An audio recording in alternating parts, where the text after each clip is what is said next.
ሰላም ጤና ይስጥልኝ ክቡራትና ክቡራን የፕሮግራማችን ተከታታዮች እንደምን አላችሁ? በያላችሁበት ሰላም ለእናንተ ይሁን። ዛሬም እንግዲህ ሰዓታችንን ጠብቀን ሳምንታዊውን የኢትዮጵያን ብሪፍ ፕሮግራም ይዘን ወደ እናንተ ቀርበናል።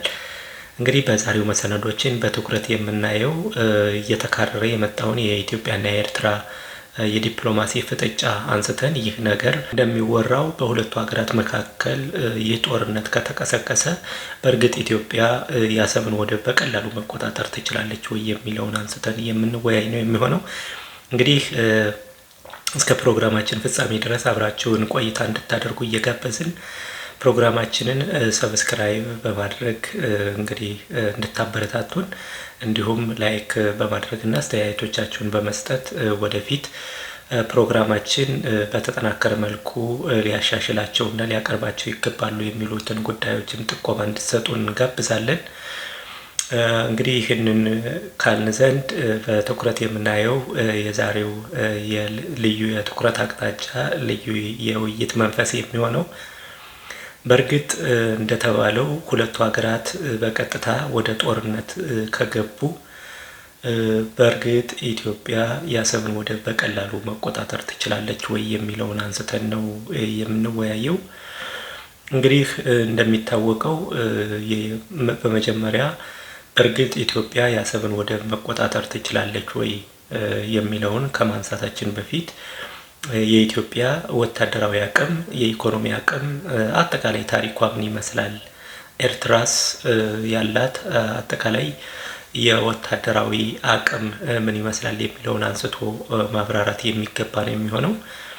እንግዲህ በመጀመሪያ ስናይ ኢትዮጵያ ጠንካራ የሆነ ወታደራዊ አቅም ያላት በኢኮኖሚም ጠንካራ የምትባል ሀገር በህዝብ ቁጥርም ስናይ ወደ 120 ሚሊዮን የሚጠጋ ህዝብ ያላት አገር ነች። በወታደራዊ አቅሟም እንግዲህ ከአፍሪካ ጠንካራ ከሚባሉ የወታደራዊ አቅም ያላቸው ሀገሮች በዓለም አቀፍ ደረጃም 49ኛ አካባቢ ነው የሚያስቀምጧት። በአፍሪካ ስትታይ ወደ 5ኛ አካባቢ ወታደራዊ አቅም ያላት ሀገር ነች። የኢኮኖሚ አቅሟንም ስናይ ከጊዜ ወደ ጊዜ እየተሻሻለ እየመጣ እንዲሁም ባለፉት ወቅቶች በነበራት የሀገር ውስጥም ጦርነቶች በተለይም በሰሜን ኢትዮጵያ በነበረው ጦርነት የቅርብ ጊዜ ልምድ ማግኘት የቻለ ወታደራዊ አቅም ያላት ሀገር ነች። ኤርትራን ስናይ ደግሞ በወታደር ደረጃ ስናይ ሞስት ሚሊታራይዝድ ሶሳይቲ የሚባል በህዝብ ቁጥር ደረጃ ስናይ ወደ ከ3 እስከ 4 ሚሊዮን የሚጠጋ ህዝብ ያላት ሀገር ብትሆንም ሁሉም የሀገሪቱ ዜጋ በሚባል ደረጃ ለእድሜ የደረሰው በሙሉ ወታደራዊ አገልግሎት የሚሰጥበትና ምንም እንኳ የህዝቧ ቁጥር ትንሽ ቢባልም በወታደር ደረጃ በርካታ የህብረተሰብ ክፍሏን በወታደራዊ ሲስተም ውስጥ ማሳለፍ የቻለች ሞስት ሚሊታራይዝድ ሶሳይቲ የምትባል ሀገር ነች። እንግዲህ ከዚህ ባሻገር የኤርትራ ትልቁ የትኩረት አቅጣጫ ዲፌንሲቭ ኢንፍራስትራክቸር ወይም ደግሞ ለመከላከል የሚያስችላት የወታደራዊ አቅም መገንባት ትኩረት አድርጋለች። ይህም በተራሮቿና በተለያዩ አካባቢዎች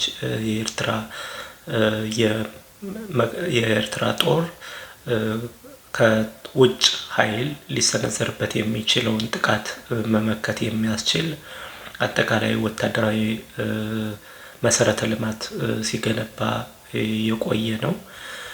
የጦርነት ልምድም ስናይ ከ1990 እስከ 92 በነበረው የኢትዮጵያና የኤርትራ ጦርነት በሁለቱ ሀገራት መካከል በነበረው ጦርነት የቅርብ ጊዜ ልምድ ያለው እንዲሁም በቅርቡም በኢትዮጵያ በነበረው ጦርነት በተለይም በሰሜን ኢትዮጵያ የፌዴራል መንግስቱ ከትግራይ ኃይሎች ጋር ሲያደርገው በነበረው ጦርነት ወቅት የኢትዮጵያ መንግስት ጋብዞት ሀገር ውስጥ ገብቶ ያው ውጊያዎችን ሲያደርግ የነበረ ምናልባትም ከኢትዮጵያ መከላከያ ሰራዊት ባልተናነሰ መልኩ በኢትዮጵያ ሀገር ውስጥ ገብቶ ወታደራዊ እንቅስቃሴ ሲያደርግ የነበረና የቅርብ ጊዜ ልምድ ያለው ነው። ይህም የኢትዮጵያን አጠቃላይ ወታደራዊ እንቅስቃሴ የሚደረግባቸው ተራራዎችና ሸለቆዎች ገብቶ መበርበር የቻለበት እንግዲህ በቅርቡ የወጡ ሪፖርቶች እንደሚያሳየው ከትግራይ አልፎ እስከ ደቡብ ጎንደር ድረስ እስከ ደብረ ታቦር ድረስ ደርሶ እንደነበር የሚያሳይ መረጃዎች አሉ። ስለዚህ በኢትዮጵያ በሀገር ውስጥ ያለውንም የወታደራዊ እንቅስቃሴ ተራሮችንና ሸለቆዎችን ማየት የቻለበት ክስተት እንደነበረ እናውቃለን። ጠቅለል አድርገን ስናይ እንግዲህ የመጀመሪያው በተለይም በኢትዮጵያና በኤርትራ መካከል ተደርጎ የነበረው ጦርነት ሁለቱንም ሀገራት ከፍተኛ ዋጋ ያስከፈለ የሰብአዊም የቁሳዊም ኪሳራ ስናይ ከፍተኛ ኪሳራ ያደረገ ነበር። ምንም እንኳን ጦርነቱ በኢትዮጵያ አሸናፊነት ቢጠናቀቅም የተደረገው ጦርነት ግዙፍ ጦርነት በርካታ የሆነ የሰብአዊና ቁሳዊ ኪሳራ ያስከተለ ጦርነት እንደነበረ ይታወቃል።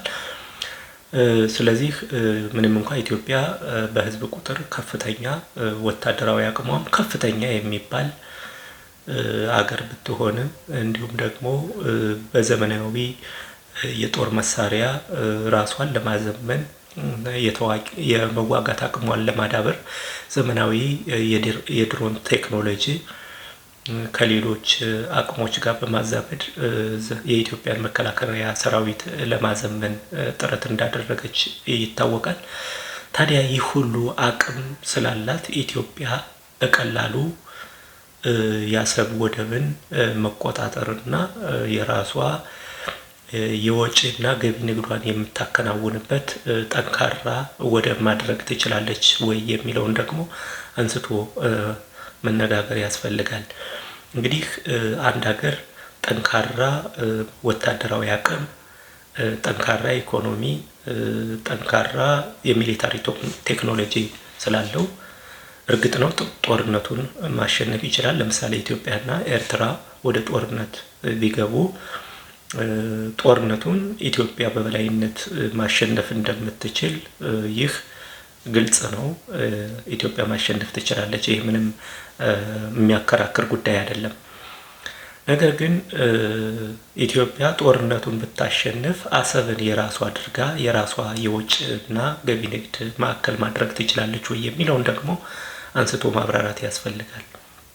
እንግዲህ ወደብን መቆጣጠርና የአንድን ሀገር የተወሰነ አካባቢ ወይም ድንበር አካባቢ ያለ ለምሳሌ በባድሜ አካባቢ የሆነ መሬትን መቆጣጠርና አሰብን መቆጣጠር የተለያዩ ጉዳዮች ናቸው።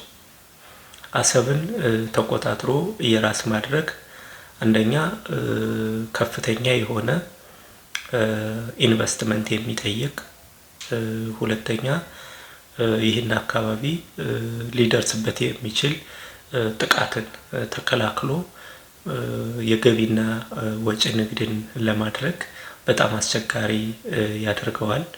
ስለዚህ የቱንም ያህል ኢትዮጵያ የቱንም ያህል ከኤርትራ ጋር ተዋግታ ጦርነቱን በአሸናፊነት ማጠናቀቅ ብትችል እንኳ የአሰብ ወደብን የራሷ የማድረጉ ጉዳይ የማይሳካ አይነት ያደርገዋል። አንደኛ የሚጠይቀው ኢንቨስትመንት ከፍተኛ ከመሆኑ ጋር ተያይዞና ሁለተኛ ከኤርትራ በተደጋጋሚ ሊሰነዘር የሚችል ጥቃት ስለሚኖር ነው። ምክንያቱም እንደምናየው ለምሳሌ በቅርቡ በአሜሪካ በኢራን ላይ በወሰደችው ወታደራዊ እርምጃ ኢራን በርካታ የመካከለኛው ምስራቅ ሀገራትንና እስራኤልን በድሮን ጥቃት ስታደርስ የተለያዩ አካባቢዎችን ቃጠሎ የንብረት ቃጠሎ የማድረስ ጉዳት የማድረስ በተለይም ኢኮኖሚያዊ ኪሳራ የማድረስ ላይ ነው ትኩረት ያደረገችው። ስለዚህ ኢትዮጵያ ተሳክቶላት ጦርነቱን አሸንፋ ይህንን አካባቢ መቆጣጠር ብትችል ኤርትራ በቀላሉ ዋጋቸው አነስተኛ የሆኑ የድሮን ቴክኖሎጂዎችን ወደ አሰብ ወደብ ብቻ በመወርወር በርካታ የሆነ የኢኮኖሚ ኪሳራ ወይም ማድረስ ትችላለች። ኢትዮጵያ በዛ አካባቢ ያንን አካባቢ ተቆጣጥራ መቆየት እንዳትችል የተለያዩ መሰናክሎችን መፍጠርና ተጽዕኖዎችን ማድረግ ትችላለች። ከዛም ባሻገር በሁለቱ ሀገራት መካከል ጦርነት የሚካሄድ ከሆነ እንግዲህ ኢትዮጵያ በኢኮኖሚ አቅም ስናይ የተሻለ የኢኮኖሚ አቅም ገንብታለች። ኤርትራ በቀላሉ የተለያዩ ድሮኖችን ወደ ተለያዩ ኢትዮጵያ ዋና ዋና ከተሞች በመላክ ከፍተኛ የሆነ ኢኮኖሚ ኪሳራ ማድረስ ትችላለች። ስለዚህ በኢትዮጵያ የኢኮኖሚ በተለይም የአሰብ ወደብን ተቆጣጥራ መቆየት እንዳትችል የሚያደርግ የኢኮኖሚ ተጽዕኖ መፍጠር ትችላለች። ከዚህ ባሻገር እንግዲህ ቀይ ባህር ከፍተኛ የሆነ የጂኦፖለቲካ ፉክክር የሚታይበት አካባቢ ነው። ከቅርቡ ያሉት የመካከለኛው ምስራቅ አገራት ተሳትፎ ያደርጋሉ። ከዚህ ውስጥ እንደ ሳውዲ አረቢያ፣ እንደ ተባበሩት አረብ ኤሚሬቶች በርካታ ሀገራት የሚሳተፉበት ነው። እንደ ኢራን ያሉ ሀገራት ኢራን እንግዲህ እንደሚታወቀው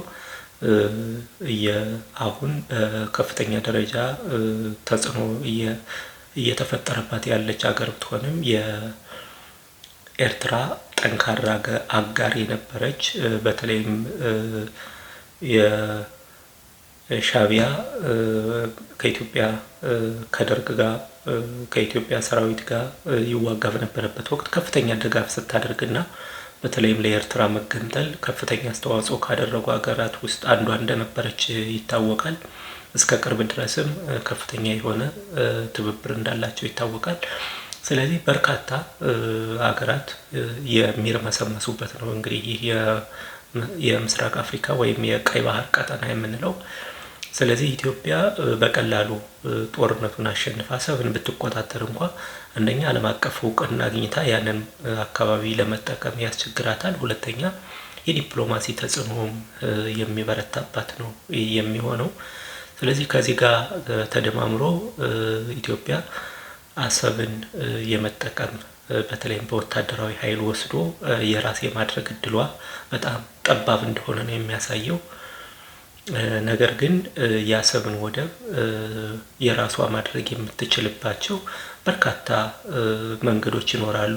አንደኛውና ትልቁ ጉዳይ ከኤርትራ ጋር ጠንካራ የሆነ ዲፕሎማሲያዊ ግንኙነት መመስረት፣ ከጦርነት ይልቅ ከኤርትራ ጋር በመተባበር ኢኮኖሚያቸውን የእርስ በርስ ትስስር በመፍጠር ባላቸው ታሪካዊ ግንኙነት ያንን ተጠቅሞ አሰብን አንድም ለኢኮኖሚ ዓላማ፣ ሁለትም ወታደራዊ በተለይም የናቫል ቤዝ ወይም የባህር ኃይል የምትንቀሳቀስበትን እድል መፍጠር ያስፈልጋል። ስለዚህ የአሰብን የመውሰዱ ጉዳይ በጦርነት የሚቻል ሳይሆን በዲፕሎማሲያዊ መንገዶች በኢኮኖሚ ትብብር ማሳካት መቻል ብቸኛው መፍትሄ እንደሆነ ለማሳየት ነው። ምክንያቱም በርካታ የዓለም ታሪክ እንደሚነግረን አንድ ሀገር በወታደራዊ አቅሟ የተሻለች ስለሆነች፣ በኢኮኖሚ አቅሟ የተሻለች ስለሆነች ወይም በህዝብ ብዛት ከፍተኛ የሆነ የህዝብ ቁጥር ያላት ሀገር ስለሆነች ጎረቤቶቿን አሸንፋ ያችን ሀገር ሙሉ በሙሉ የራሷ አካል ማድረግ እስካልቻለች ድረስ ተለያይተው ሁለት የሚኖሩ ሀገሮች ያንዱን በተለይም የባህር በርን ቆርሶ መውሰድ በጣም አስቸጋሪ ያደርገዋል። ከዚህ ባሻገር አሁን ባለንበት ወቅታዊ ሁኔታ አሁን ባለንበት የዓለም ስርዓት ውስጥ ደካማ ሀገራት ወይም በህዝብ ቁጥርም በወታደራዊ አቅምም ደካማ ናቸው፣ አቅም የላቸውም የሚባሉ አገራት እንዲሁ በቀላሉ እጃቸውን የማይሰጡ እንደሆነ የተለያዩ የዓለም አቀፍ ተሞክሮች ያሳያሉ። ይህም ለምሳሌ የአሜሪካ ጦር ቪየትናም ላይ የነበረውን ተሳትፎ ስናይ በከፍተኛ ደረጃ እንቅስቃሴ ለማድረግ ቢጥርም መጨረሻ ላይ በገጠመው ከፍተኛ የሆነ ምከታ የሬዚስታንስ የምንለው ማለት ነው ቪየትናምን መቆጣጠር እንዳልቻለ እናያለን። አፍጋኒስታን ላይ የነበረውንም ሁኔታ ስናይ የአሜሪካ ጦርም ሩሲያም እንዲሁም የሰሜን አትላንቲክ የጦር ቃል ኪዳን ድርጅት ወይም ኔቶ የምንለው ጦርም አፍጋኒስታንን ማንበርከክ እንዳልቻለ እናሳያለን። ስለዚህ እናውቃለን።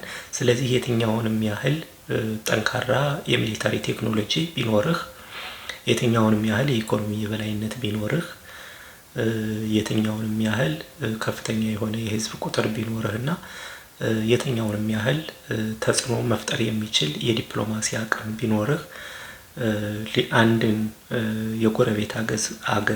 የጎረቤት ሀገር ግዛት በወታደራዊ ኃይል አንበርክኮ ግዛቱ የዛችን ሀገር ግዛት ቆርጦ መውሰድ በጣም አስቸጋሪ ያደርገዋል። ምንም እንኳ ኢትዮጵያ የተለያዩ ታሪካዊ ማስረጃዎች አሰብ የራሱ አካል እንደነበረ የሚያሳይ ማስረጃዎች ያሏት ሀገር ቢሆንም አሁን ባለንበት ሁኔታ ይህ አሰብ የሚታወቀው የኤርትራ አካል ተደርጎ ነው ዓለም አቀፉ ማህበረሰብ የሚያውቀው። ስለዚህ ይህንን ቆርሶ የመውሰድ ጉዳይ በጣም ከባድ ያደርገዋል። እንዲሁም ለምሳሌ እስራኤልና አሜሪካን በትብብር በኢራን ላይ የፈጸሙትን ጥቃት እንዲሁም ምዕራባውያንም በከፍተኛ ደረጃ እየደገፉት ያለውን ጦርነት ስናይ ኢራን ለሀያላኑ መንበርከክ እንዳልቻለች፣ ከፍተኛ ጉዳት፣ ከፍተኛ የኢኮኖሚ ኪሳራ ማድረስ እንደቻለች ነው የሚያሳየው። ይህንን ስናይ እንግዲህ ኢትዮጵያም ኤርትራን ወርሬ አሰብን መቆጣጠር እችላለሁ የሚለው ካለው ዓለም አቀፋዊ ነባራዊ ሁኔታ በተጨባጭ እያየ ነው ካለው የዓለም አቀፍ የሀያላኑ በጦር ሜዳ ድል መቀዳጀት አለመቻል፣ በተለይም አንድን ሀገር በጉልበት አንበርክኮ የፈለጉትን ስርዓት መፍጠር አለመቻል፣ ይህ የሚያሳየው ኢትዮጵያም ምንም እንኳን ምስራቅ አፍሪካ ላይ ተጽዕኖ ፈጣሪ፣ ምንም እንኳን አፍሪካ ውስጥ ሀያል የሚሊታሪ አቅም ያላት እንግዲህ በአፍሪካ ደረጃ አምስተኛ ጠንካራ ወታደራዊ አቅም ያላት ሀገር ነች። በኢኮኖሚም በአፍሪካ ትልቅ ኢኮኖሚ ነች። 7ኛ ደረጃ ነች በኢኮኖሚ፣ በሚሊታሪ 5ኛ ደረጃ ነች። በህዝብ ቁጥርም ከአፍሪካ 2ኛ ሀገር ነች። ይህ ተዳምሮ ግን የባህር ወደብን በጉልበት መውሰድ ያስችላል የሚል ድምዳሜ አያደርስም። ነገር ግን ምናልባት የጦርነት ከተጀመረ በጣም አውዳሚ እንደሚሆን፣ ትልቅ ዋጋ እንደሚያስከፍል ማወቅ እና መረዳት ያስፈልጋል። ምናልባት የውድመት ደረጃው በኢትዮጵያ ላይ ከፍተኛ ሊሆን እንደሚችልም መረዳት ይቻላል። ምክንያቱም በኢኮኖሚ አቅም ስናይ ኤርትራ ያን ያህል አለ የሚባል ኢኮኖሚ የላትም። ስለዚህ ኤርትራ ሁለቱም ሀገራት የድሮን ቴክኖሎጂ እንዳላቸው ይታወቃል። ኢትዮጵያም አላት። ኤርትራም በከፍተኛ ደረጃ የኢራን ወዳጅ ስለሆነች ይሄንን እንደታጠቀች የሚያሳዩ ነገሮች አሉ። ስለዚህ ኤርትራ ወደ ኢትዮጵያ ድሮን ስትልክ በርካታ የንብረት ውድመት ማድረስ ትችላለች። ምክንያቱም ከፍተኛ የሆነ ሀብት፣ ግዙፍ ሀብት ያለው ኢትዮጵያ ውስጥ ነው። ኢትዮጵያ ወደ ኤርትራ የድሮን ቴክኖሎጂዎችን ብትልክ ያን ያህል የኢኮኖሚ ኪሳራ ማድረስ አትችልም። ምክንያቱም የኤርትራ ኢኮኖሚ ኦልሞስት የሌለ የሚባል ደረጃ ነው። በሁለተኛ ደረጃ ሁለቱ ሀገራት እንግዲህ ወደ ጦርነት ከገቡ የሚደርሰው ሰብአዊ ኪሳራ ቀላል የሚባል አይደለም። ምክንያቱም ሁለቱም በጣም ሚሊታራይዝድ የሆነ ኤርትራም ህዝብ ቁጥሯ ትንሽ ቢሆንም ሚሊታራይዝድ ሶሳይቲ ነው ያላት። ኢትዮጵያም ከፍተኛ ህዝብ ቁጥር አላት፣ ከፍተኛ ልምድ ያለው ወታደራዊ አቅም አላት። ነገር ግን በሁለቱ ሀገራት መካከል የሚፈጠረው ጦርነት ከፍተኛ የሆነ ደም የሚያፋስስ ዓለም አቀፉን ማህበረሰብ ወደ አካባቢው ጎትቶ የሚጠራ ነው የሚሆነው። ስለዚህ ጠቅለል ተደርጎ ሲታይ ወደብን በወታደራዊ አቅም መውሰድ በጣም ከባድ እንደሆነ፣ ነገር ግን የዲፕሎማሲ አማራጮች የኢኮኖሚ ትስስር መፍጠርና በሁለቱ ሀገራት መካከል የነበረውን ታሪካዊ ግንኙነት አንድ ሀገር ስለነበሩ ሁለቱ ህዝብ ለህዝብ ያለውን ግንኙነት፣ መንግስት ለመንግስት ያለውን ግንኙነት ማጠናከርና የኢኮኖሚ ትስስር በመፍጠር የዲፕሎማሲ ሂደቱን በማጠናከር የአሰብን ወደብ መጠቀም የሚቻልበትን መስመር መፍጠር ይገባል። ይህም ሁለቱ ሀገራት የተሻለ እድገት ማስመዝገብ እንዲችሉ እድል ይሰጣቸዋል። ኤርትራም እንግዲህ የአሰብ ወደብን ዝም ብሎ ቁጭ ያለ እየተጠቀመችበት ያልሆነ ወደብ እንደሆነ ይታወቃል። ከኢትዮጵያ ጋር ዲፕሎማሲያዊ ግንኙነት ብትመሰርት ግን ኢኮኖሚያዊ ትስስር ብትፈጥር በዚህ ወደብ ከፍተኛ ገቢ ማግኘት ትችላለች። የተለያዩ አማራጮችን መጠቀም የሚቻልበትን ስርዓት መዘርጋትና ጦርነቱን ማስቀረት የተሻለ እንደሆነ ኢትዮጵያን ብሪፍ ትረዳለች። ስለዚህ የዛሬው የኢትዮጵያን ብሪፍ ይህንን ይመስላል። እንግዲህ ፕሮግራማችንን ከወደዳችሁት ዩቲዩብ ቻናላችንን ሰብስክራይብ እንድታደርጉ ጥሪ እናቀርባለን። እንግዲህ ቀስ ባለ ረጋ ባለ አቀራረብ ሁሌም ነገሮች ወዴት ሊሄዱ ይችላሉ የሚለውን ሚዛናዊና ገለልተኛ ሆነን ሳይንሳዊ ማለት ለአንዱ ወገን ለምሳሌ እኔ ኢትዮጵያዊ ነኝ፣ ኢትዮጵያ የባህር በር እንዲኖራት እፈልጋለሁ። ይህ ማለት ግን በጦርነት ማሳካት እንደማይቻል እያወቅኩኝ ሞገደኛ ሆኜ አይ በጦርነት ማንበርከክ አለብን የሚል ሀሳብ ልሰጥ አልችልም። እውነታውን ያለኝን መረዳት ህዝቡ እንዲረዳው አድማጭ ተመልካቾች ረጋ ባለ አቀራረብ ሚዛናዊ ሆነው ይህ ቢሆን ይህ ይሆናል የሚል ድምዳሜ ላይ እንዲደርሱ ጥቆማ መስጠት ነው የኔ ዓላማ። ሳይንሳዊ የሆኑ ትንታኔዎችን መስጠት ነው የኔ ዓላማ። መረጃዎችን መስጠት ነው የኔ ዓላማ። በእውቀት ላይ የተመሰረቱ አስተያየቶች እንዲሰነዘሩ፣ በእውቀት ላይ የተመሰረቱ ክርክሮች፣ ውይይቶች እንዲካሄዱ ነው የኔ ትኩረት። ስለዚህ በዚህ የዩቲዩብ ቻናል የምናቀርባቸው አስተያየቶች ከዜናዎችና ከጨዋታዎቹ ባሻገር ረጋ ባለ አቀራረብ የጂኦፖለቲካ አስተላለፉ ምን ይመስላል፣ አዋጩ መንገድ ምንድነው፣ የማያዋጣው መንገድ ምንድነው፣ እየተባለ ያለው ነገር ወዴት ሊወስደን ይችላል የሚለውን እያነሳን ማብራሪያ እንሰጣለን። ስለዚህ ፕሮግራማችንን የበለጠ እንድትከታተሉ አዳዲስ ሀሳቦች፣ አዳዲስ መረጃዎች ሲወጡ እንዲደርሷችሁ አሁንም ይህንን ዩቲዩብ ቻናል ሰብስክራይብ እንድታደርጉ ጥሪ አቀርባለሁ። ሌሎች ጥቆማዎች፣ ሀሳብ አስተያየቶች ያላችሁ በኮሜንት መስጫው በአስተያየት መስጫው በኩል ብትልኩልን ተቀብለን የምናስተናግድ ነው የሚሆነው። እንግዲህ ኢትዮጵያን ብሪፍ ዜናዎችን አይደግምም፣ ነገር ግን ከዜናዎች ባሻገር ያሉ ሁነቶችን እያነሳ ያብራራል፣ ይተነትናል። እንግዲህ በዛሬው ትንታኔያችን ያየነው ኢትዮጵያ በጦርነት የአሰብን ወደብ መውሰድ ትችላለች ወይ የሚል ነበረ። የእናንተ በኩል እንግዲህ ይህ የኔ ምልከታ ነው። በእናንተ በኩል ሌላ ምልከታ፣ ሌላ አረዳድ ካለ ብትጠቁሙን ለመማር ለማወቅ ዝግጁ ነን። ይህ የኔ ምልከታ ነው። ሌሎች በርካታ አይነት አመለካከቶች፣ አረዳዶች ሊኖሩ እንደሚችሉ እገነዘባለሁ። ይህ ኢትዮጵያን ብሪፍ ነው። ኢትዮጵያን ብሪፍን ሰብስክራይብ በማድረግ ላይክ፣ ሼር በማድረግ እንድታበረታቱን በድጋሚ እንጋብዛለን። በያላችሁበት ሰላም ለእናንተ ይሁን። ሰላም ሰንበት ይሁንላችሁ።